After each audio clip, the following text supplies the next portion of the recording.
I got hoses coming out of everywhere here in the bathroom. This is out of control. Hi, I'm Joe, and welcome to Motor City Boat Works. Let's get to work. Welcome back to my shop. This week I'm working on the pocket trawler. I'm in the process of doing all the cutouts. These are going to be holes in the bulkheads and the dash panels so I can install switches and route the plumbing and the wiring, getting everything set up. This week I'm working in the bathroom on the boat, and I'm specifically working on the toilet, what we call the head. I got to figure out a way to run the plumbing lines and do a couple other small modifications to make my bathroom, well, something a little bit special. I hope you stick with me. So let's talk about a little project here where I'm inside the head on the Albin 27. And what I want to talk about is the toilet right here. This is a great little project that I think applies to a lot of older boats, especially ones that have been perhaps refitted with a new head, a new toilet. And the issue is that marine heads, the marine toilets, are notoriously small and compact. They are not very high off the ground. In some cases, they might be only a foot or a little bit more off the ground. And, you know, they make them this way because there's not a lot of space on a boat, so they kind of squeeze the toilet in wherever it'll fit, so they make them very small. But this is not really comfortable for long-term cruising, or say you're living aboard a boat or something like that. So you might want to modify your head installation just a little bit, and basically you want to raise the toilet a little bit higher. So what I'm going to do is take some measurements, get an idea, and the project I'm going to be working on is basically building a platform to kind of raise the toilet up a little bit higher to make it something similar to what might be inside a house, maybe even a little bit better. So what we're going to do is figure out how big is the footprint at the base of the toilet down here, and I'll be laminating together some pieces of plywood and epoxy, kind of building up a platform that will get mounted to the floor, and then of course the toilet will get mounted on top of that. So that's what we're working on. If you take a look at this, let's turn this around, let me see if I can show you. If you take a look at this, basically, I already, when I redesigned the head here, I built in, basically a raised platform that is, right around 2 inches, a little more than 2 inches tall. And this is all Cusa board and fiberglass. It's all fiberglassed in here. You can see the base of the toilet there. But this only puts the toilet seat at about 16 and a half inches. What I know from having lived aboard a boat, and most recently we cruised in Norway aboard the 100% electric Green Line 33, trawler, one of the things that my wife and I realized was that it had a very comfortable toilet because it was set about 18 inches off the floor. The toilet seat was 18 inches off of the floor. And that inside the head in that boat. And as you get older and your knees get bad, it sure does make it easy, when you have a toilet that's set a little bit higher. So that's what we're trying to go for. And if this is at 16 and a half inches right now, well, we need to raise it, almost 2 inches to get it up there around that 18. So I've got to make a 2-inch thick platform, pedestal to mount this thing on. That's what we're doing. If you're interested in learning the specifics of how I chose various components for my Great Loop boat, consider joining the Workers. That's my Patreon. I'll be releasing videos about how I chose some of the items that I'm putting into my boat. I talk about the cost, I talk about various options, and I talk about why I chose these particular components. It might be something you're interested in. All right, so let's take a look here. What do we got? And this is actually going to be a good thing because you can see here, this is the outlet right here. And it's the lowest point of the toilet, and the discharge will come out of here and go into this cabinet here. And we really want to raise that higher. We like to get it in so it goes in right around this area right here. This is part of the floor, and what we really want to do is be up underneath there. Let me see if I can show you inside this cabinet. Take this out. These are shelves.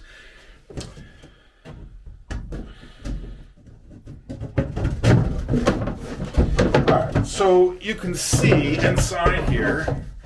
Alright, take a look here. So what we got to do is get to basically right around in here, somewhere in this area right here, and we got to figure out how tall can we bring this toilet up to do that. It looks like it's going to be about 16 by 16 inches square, and I'm thinking that we're going to want to go at least 2 inches, maybe 2.5. So we'll go take a look and see what we've got material-wise to build this out of.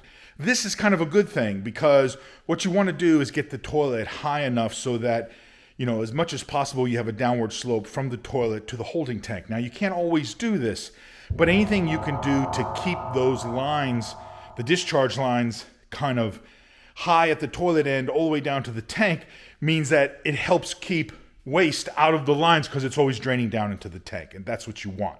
It also requires less water to go ahead and flush the lines, you know, when you're doing that. This will give us an improved base to attach the toilet. You want the toilet to be nice and secure, so having a nice thick kind of mounting block to put this thing on, well, that can only help the situation.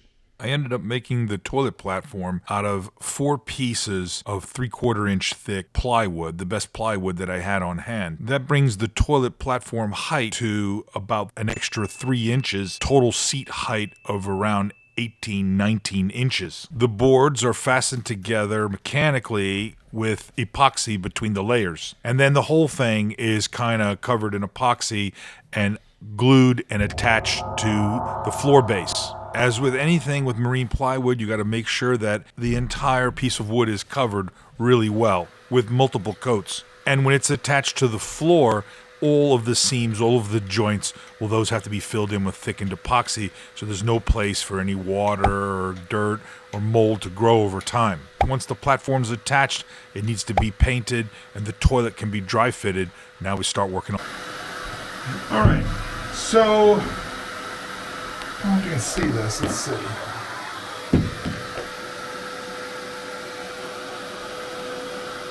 All right, couple things that we gotta, couple measurements we gotta pay attention to. One of them is the toilet can't be flush against the bulkhead here. Why? Because when you lift the toilet, you want it to set back and not fall down, right? So that means we got to bring it forward just a little bit, maybe an inch. Second of all, we got to figure out where we're going to center it. It doesn't necessarily have to be centered on the platform, because the platform's pretty large. What's more important is there is a cabinet door right here, and we want to make sure that the cabinet door can open and not run into the toilet. So let's just put this in here for the moment. This will open, boom. We've got plenty of room. All right. So that's great. If I show this, we don't want to go too far towards the door to the bathroom, otherwise it might not open. It'll hit the toilet. So I think we got it in a good position, because the door will swing like this. There'll be plenty of room, plenty of shoulder room. I like this position right here. So I think I'm going to mark this, and we'll see what we can do. The plan today in the boat works is to cut some holes for the hose, for the plumbing, for the head, the toilet, inside the pocket trawler. In the bathroom, you've got the toilet, and there are going to be water lines that run to and from the toilet. They go through the cabinet, through the bulkhead, and into the engine room where the waste tank and the fresh water tank are. So there are 2 different hoses that get connected to the toilet in the head on the Albin 27. The first one, the biggest one, is the waste hose, right? This is the hose connected to the toilet When you use the bathroom, the waste flushes through this hose and goes back to the holding tank. This hose is 1 inch inner diameter.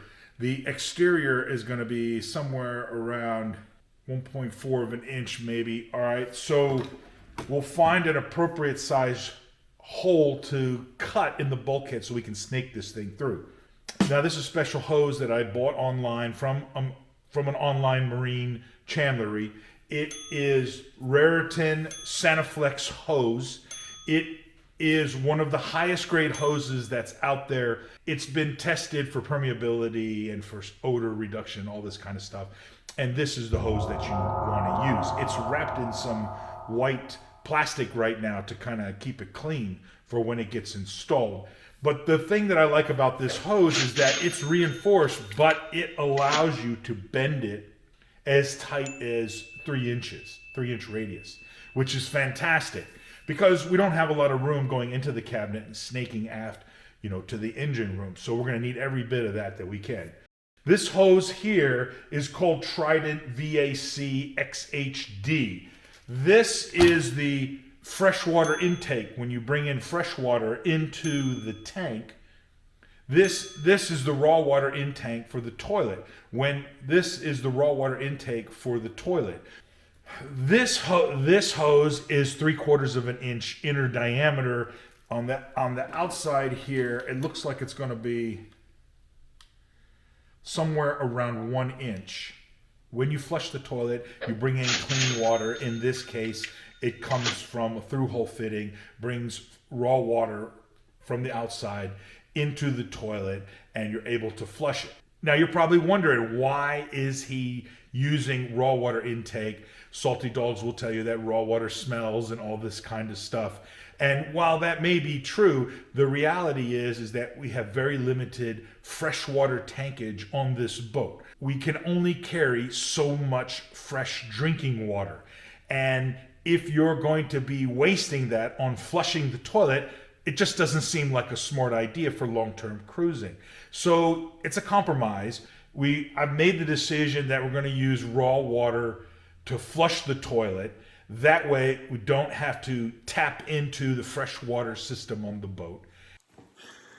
Let me show you one of my little tips here. When you order your hose from your big box store, from your marine chandlery, wherever you're getting it, you'll get a big spool of hose. You order 50 feet.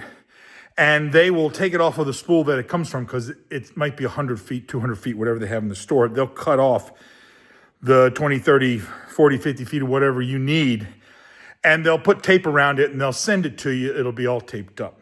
And what you want to do is get rid of that tape and replace it with some heavy duty, extra large zip ties. And this way, if you put them on a certain way, you will be able to kind of unwrap the hose, take your measurements, do whatever, and then kind of rewrap the hose back up using the zip ties that are already on there. Let me show you. So what I've done here is, this is the hose, the intake hose for the head. It's a 3/4 ID hose, right? And it came with all duct tape and whatever on here, electrical tape. And I got rid of that. And instead I put on these heavy duty zip ties. They look like this. You can get them at your discount big box store, right? If you put them on a little bit loose like this, and this way, two of them are kind of holding the hose in place, but the third one, well, that'll be where I can snake this back up when I want to put it away, because oftentimes you want to run a hose or do some experimentation. I don't want to cut into my 50-foot roll here because I might use this roll for, multiple boat projects. So I want to just take off as much as I need, but I need to be able to move it around and measure stuff and not have the hose itself get damaged or be drug across everything. So this is an easy way to do that. Replace your tape on your hose rolls with heavy duty zip ties, and you'll have a much easier time handling this thing. To route the hoses from the toilet back to the tanks in the engine room, cut 2 holes in the bathroom vanity cabinet using hole salt. This is why it's important to get an accurate measurement of the outer diameter of each hose. I then chose a hole saw that was slightly bigger than the outer diameter. An alternate way to do this installation would be to have some sort of a cover plate that had the holes for the hoses and you made a larger cutout behind the cover plate so that there was plenty of room and things could move around. But in this case, everything seems to fit okay, so I just went ahead, used a hole saw, drilled through the cabinet. This way, the hoses will go through the cabinet, they'll be underneath the bottom shelf of the cabinet, and they'll route their way aft. Where you position the exit point in the cabinet for the hoses, that's entirely up to you. I took my design cues from the boats that I'd been on, especially the charter boat in Netherlands and the electric boat in Norway. The smaller hose goes on top. The two hoses should basically be stacked on top of each other. The goal is to have a standard marine setup, very simple, very organized, nice tight cutout, just two hoses that are attached to the toilet. Once the holes are cut, it's important to go back and sand down any rough edges, especially on the Kusa board, where there might be a fiberglass edge that could chafe the hose at some later date. By putting a small camphor on the edges of the cutouts, I can ensure that there'll be no problem. Remember, when you cut into Kusa board, the surface has a tendency to be dusty, and you need to seal that somehow, either with paint or epoxy, so that it doesn't continue to sand off over time. The hoses run through here all the way to the back, out there into the engine compartment. But right now we've got them kind of stacked up here, you can see. Perfect, I think. Okay. Man, that's awesome. All right. I'm loving it. The last project for this week is to install the head hatches. These are the vanity cabinet hatches that will kind of finish this thing out. Inside the cabinet, there'll be two shelves. All the plumbing will be hidden underneath the bottom shelves. You won't see anything. Should look real good. All right, that probably seems like a silly little project to be working on, but it's a necessary project. We want to get the aesthetics right for the hoses in the head, and we want to make sure that they drain properly, everything works properly with the toilet. And I think this came out really well. I'm very happy with it. It's a shame that I can't put them in permanently right now, but I think it's prudent to get the hoses out of the way, do some work on the electrical, we're coming up to that, and eventually be able to put the hoses back in, get the tanks in, and then I'll be on to working on the countertops in the head and the galley. The countertops are already cut and ready to go. They just need to be polished and put in place. But that's going to be a project for another day. If you're interested in how I remodeled this bathroom inside my 27-foot pocket trawler, I encourage you to check out my playlist. It's all about the head and the various steps that I've had to go through to get to this point. Check those out, get caught up. We'll see you next time. Stay motivated.